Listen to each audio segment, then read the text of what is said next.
भारत के पास कितनी पावर है तो पाकिस्तान के पास कितनी, पाकिस्तान की औकात क्या है भारत के सामने।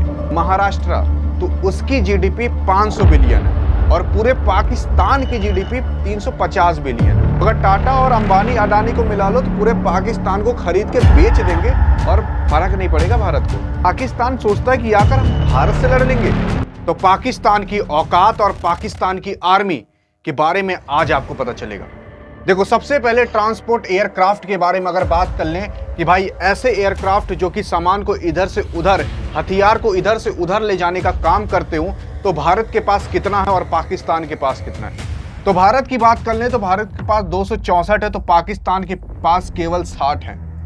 यानी कि कोई जोड़ और तोड़ ही नहीं कि कहां पर भारत तो कहां पर पाकिस्तान। अभी आपको सारी चीजें पता चलेंगी ए टू जेड। भारत के पास कितनी पावर है तो पाकिस्तान के पास कितनी। सबसे पहले ये जान जाइए, ये जो एयरक्राफ्ट होती है ये काफ़ी ज़्यादा हैवी एयरक्राफ्ट होते हैं और काफ़ी ज़्यादा मजबूत एयरक्राफ्ट होते हैं। ये एयरक्राफ्ट का दाम काफ़ी हद तक काफ़ी करोड़ों में होता है और ये एयरक्राफ्ट मामूली कोई एयरक्राफ्ट नहीं होता।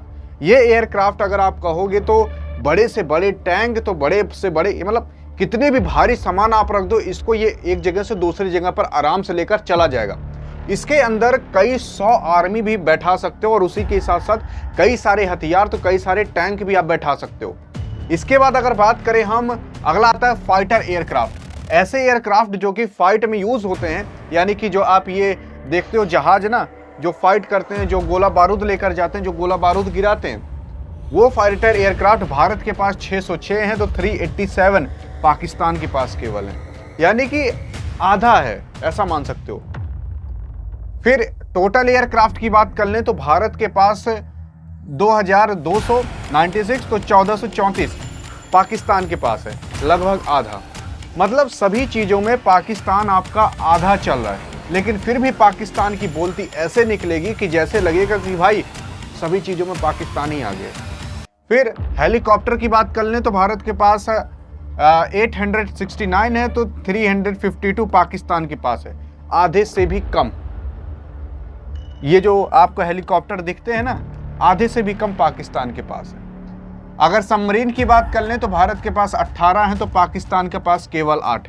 सबमरीन ऐसी पनडुब्बी होती है जो कि समुद्र के अंदर घुसकर फाइट कर सकती है। इसको पकड़ना काफ़ी ज़्यादा मुश्किल होता है। ये जो सबमरीन होती है ये समुद्र के अंदर जब घुसी रहती है तो इसमें काफ़ी सारे गोला बारूद और मिसाइलें फिट रहती हैं। तो अगर किसी को दुश्मन को मारकर गिराना है समुद्र के अंदर तो सबमरीन सबसे बेस्ट कहलाती हैं। ये जो सबमरीन है भारत के पास 18 है तो इनके पास आधे से भी कम, यानी कि अगर 9 होती तब आधा होता।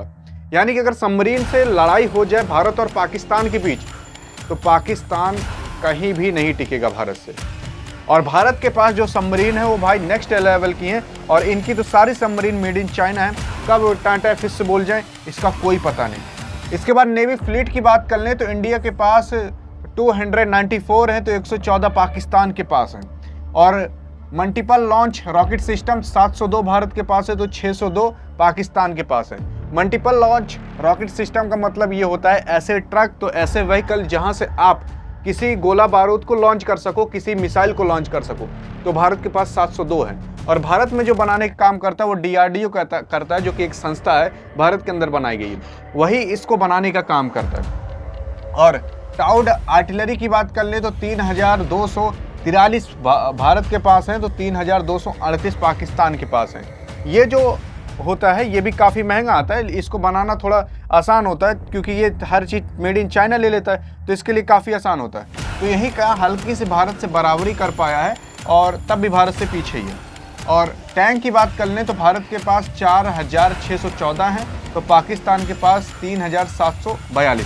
इसके भी अंदर पीछे है कि अगर टैंक से भारत और पाकिस्तान में लड़ाई हो जाए तो इसमें भी ये हार ही जाएगा। और फिर अगर बैलिस्टिक मिसाइल की बात कर लें तो भारत के पास 66 है तो पाकिस्तान के पास 90।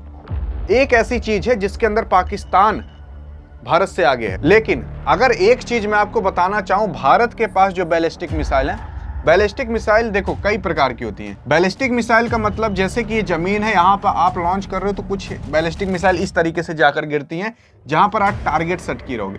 अब भारत के पास जो बैलिस्टिक मिसाइल है वो काफ़ी दूर रेंज की है। अब भारत के पास जो 66 बैलिस्टिक मिसाइल है ये इनके 6000 बैलिस्टिक मिसाइल के बराबर होंगी। जैसे भारत के पास अग्नि 5, अग्नि 6 की तैयारी कर ही रहा है, अग्नि 4 भी है।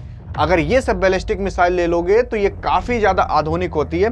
और पाकिस्तान एक बार बैलिस्टिक मिसाइल कहीं पर लॉन्च किया था तो वो जाकर दगी ही नहीं, टाटा फिर से बोल गई।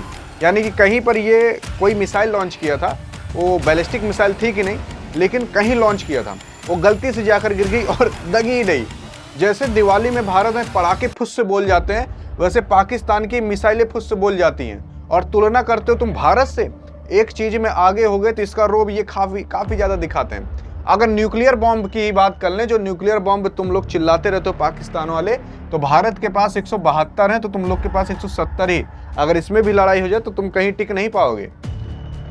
फिर देखो, अगर रिजर्व फोर्स की बात कर लें कि भारत में कितनी फोर्सेज रिजर्व यानी कि ऐसी रखी गई हैं, तो अगर उसकी काउंटिंग कर लोगे तो लगभग 11,55,000 हैं और तुम लोग के पास केवल 5,050 है, मतलब आधी भी नहीं है फोर्स। अगर कहीं पर कोई हथियार चलाने की बात आ जाए, कहीं पर कोई टैंक चलाने की बात आ जाए, तो हमारे पास रिजर्व फोर्स इतनी रखी हुई है और तुम्हारे पास केवल 5 लाख, यानी कि आधी। फिर देखो, अगर एक्टिव फोर्स की बात कर लें तो भारत के पास 14 लाख हैं और 14,55,550 और इनके पास 6,54,600। तो इसमें भी देखोगे आधे से भी कम है। देखो, अगर जंग जीतनी है तो उसके लिए आपकी जो एक्टिव फोर्स है सबसे ज़्यादा वही काम आती है, क्योंकि एट द एंड अगर आप टैंक भी चला रहे हो तो उसको चलाएगा एक आदमी ही, एक आर्मी वाला ही। और अगर आपके पास आर्मी ही कम है तो आप किस लेवल पे, मतलब क्या सोचकर आप लड़ोगे? आधी आर्मी है आपकी, आधी आपकी सेना है और आप आकर भारत से लड़ रहे हो। अब मैं ऐसी चीज़ बताने जा रहा हूँ जिसे सुनकर आपके होश उड़ जाएंगे। आपको पता चल जाएगा कि भारत जो है एक ऐसी कंट्री है जो कि टॉप 5 में आने लगी है जीडीपी के रूप में। जीडीपी का मतलब होता है ग्रॉस डोमेस्टिक प्रोडक्ट, यानी कि भारत में कितने सामान का मतलब आदान प्रदान हो रहा है, कितने पैसे खर्च हो रहे हैं। सिंपल सा मतलब ये समझो, कितने गुड्स और सर्विस बनाए जा रहे हैं। तो भारत की जो जीडीपी है वो जाने वाली है 5 ट्रिलियन, ये लगभग पहुंच चुकी है। और पाकिस्तान की जीडीपी में बताऊं 350 बिलियन।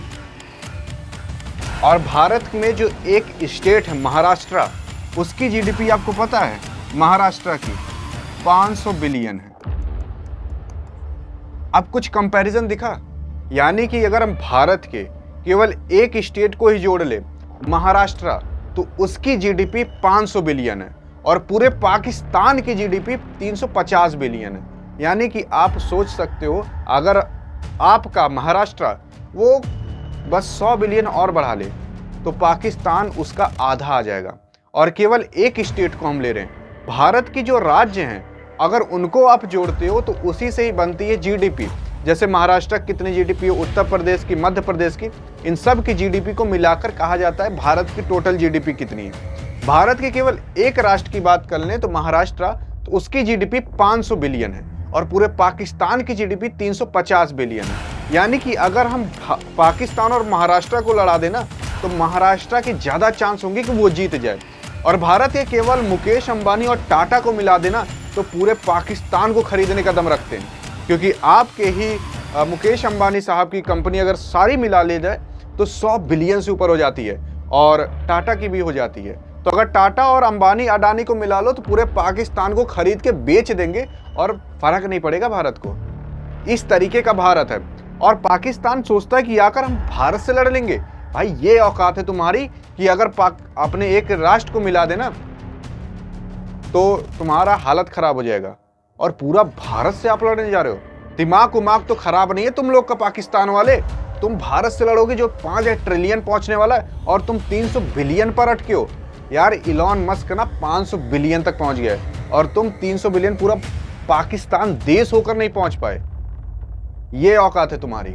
और तुम यार पाकिस्तान भारत से लड़ने आ रहे हो जिसके पास इतनी तगड़ी आर्मी हो, जो वर्ल्ड के टॉप आर्मी वाले लिस्ट में आता हो। कुछ कहने लायक नहीं इन लोग के बारे में। बाकी अधिक जानकारी चाहते हो तो बगल में क्लिक करके देख सकते हो। मिलेंगे इस वीडियो में, तब तक के लिए जय हिंद जय भारत।